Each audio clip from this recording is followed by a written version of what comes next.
Chances are you've heard about Kintor Pharma struggling with its most anticipated hair loss treatment, berlutamide, and chances are you've also heard of a statistical non-significant outcome in the phase 3 clinical trials. But do you really know what that actually means? And what if these results indicate something bigger? What if these results mean that we got something wrong about the core theory behind androgenetic alopecia, and we have to change that understanding? In my last video that I made about berlutamide, I talked about how we're waiting for the phase 3 clinical trial data to be published by the company, and I even said in that video that the CEO said in a press report that he's gonna pursue a NDA, a new drug approval in China with the Chinese medical organization once the phase 3 clinical trials came back to be positive, which unfortunately is not the way, but more about that later.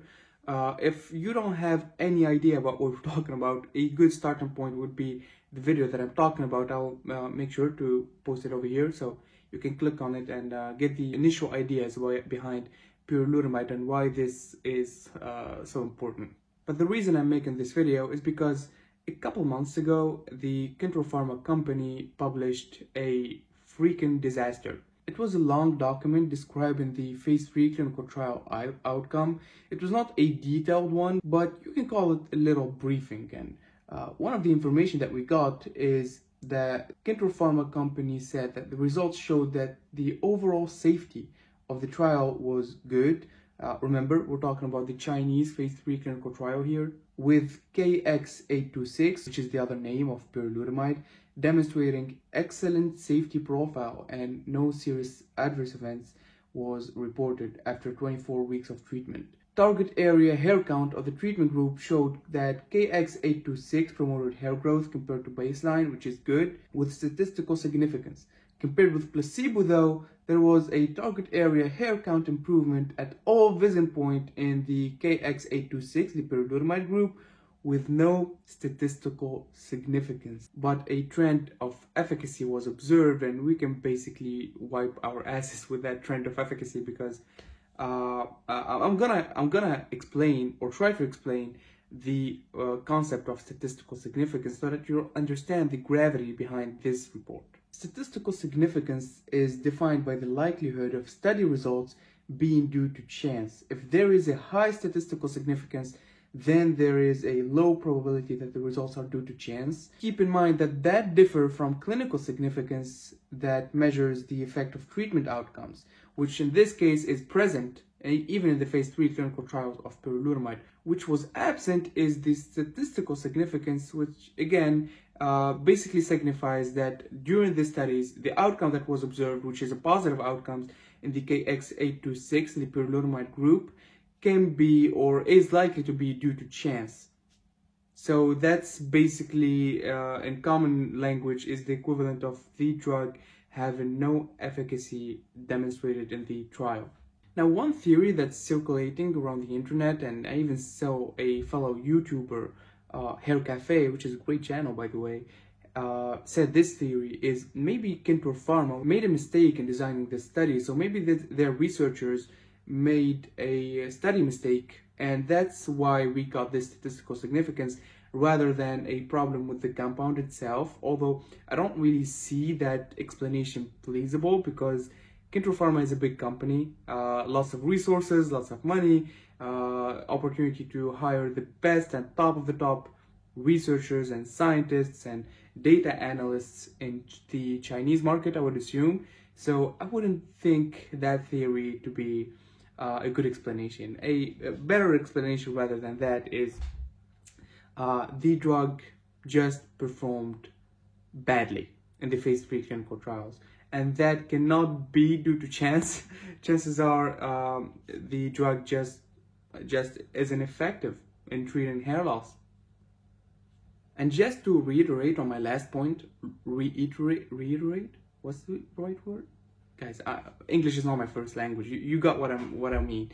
But just to explain my past point, there are some statistical parameters that can be messed with, and if done wrong, like something like power, for example, if done wrong, that can lead to the outcome even being positive, not having the statistical significance. So that's what the theory was assuming that maybe there's something wrong with one of those parameters and the scientist made a mistake, so that even though pyrrolutamide demonstrated efficacy, it was always going to be non-statistical significance due to a mistake in the study design.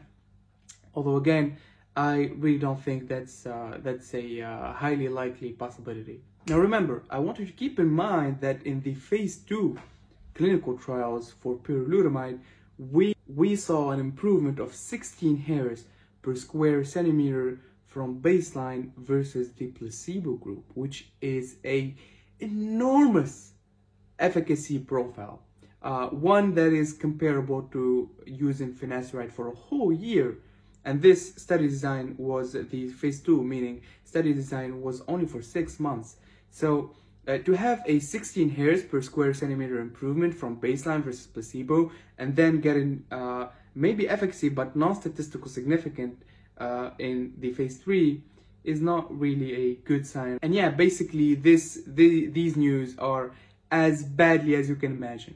And now I want to talk about one of the most interesting points and aspects of this whole thing, which is, okay, I mean, pyrrolutamide is a big product and highly anticipated by the hair loss community, me included, but it's only one product. But the problem is, we know that pyrrolutamide cures or intends to cure or treats hair loss with blocking DHT receptors. It's an antagonist for DHT receptors, and it basically blocks that hormone from binding to the hair follicles and deriving them from nutrients.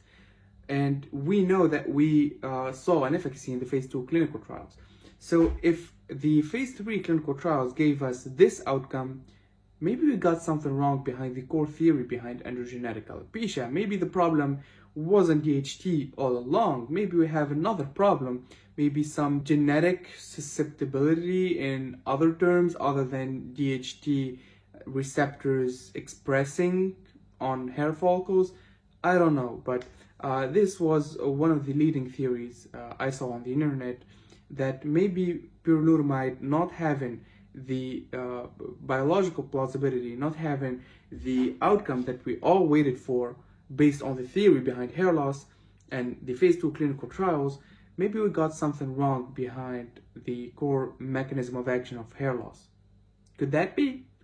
I would say no one could know, only God could know, but it's also not very likely. You know, this is not the first time when we have the correct theory, the correct ideas behind a drug, and then when it comes to real life, when it comes to clinical practice, that does not fully translate into clinical outcome.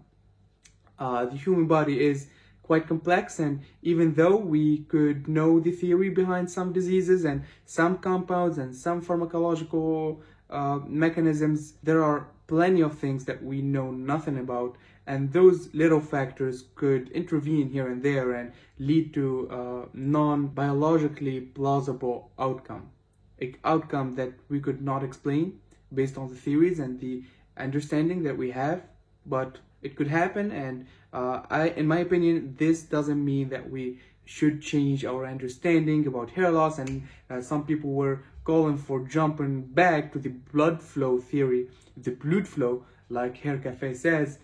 I don't agree with any of that. In my opinion, it's just a problem with the compound itself. Now, keep in mind that Kintor Pharma is also developing another product which is called GT20029, which is my favorite product, to be honest. Not because of the potential it has, but because of its mechanism of action, because I'm a medical nerd and I love how that drug works. And for those of you who don't know, I have plenty of videos about GT20029, by the way, but it's a PROTAC. It's a proteolysis targeting chimera, which basically hacks or hijacks a system that we have in our cells, the ubiquitin system, and that translates into destroying DHT receptors on hair follicles. It's a really interesting drug, and I really call you to watch the video on GT20029 that I have on my channel. Really interesting, and I'm gonna make other videos about that compound in the future. But one fear that a lot of people had, that maybe after these results, Kintor Pharma will stop the development of GT20029 because of what I just said, being that maybe we got something wrong behind the mechanism of hair loss. But again, due to my previous explanation and my opinion about this subject, I think the Kintro Pharma scientists will have the same opinion, and GT20029 development will continue. Yeah, so I'll keep you updated about that. I'll also keep you updated about pyrolutamide, because remember, this is not the full report from the phase 3 clinical trial. These are just briefings. So once we got the full report, once we get the full results, which we may not get if the company does not see that to be having a high marketing value for it, but if we ever get it, I'll make sure to make a full detailed explanation about it word by word on this channel, so make sure to subscribe. Super clear about that. And with that being out of the way, thank you for clicking on the video. Like, subscribe, share, comment, everything, and as always, stay safe.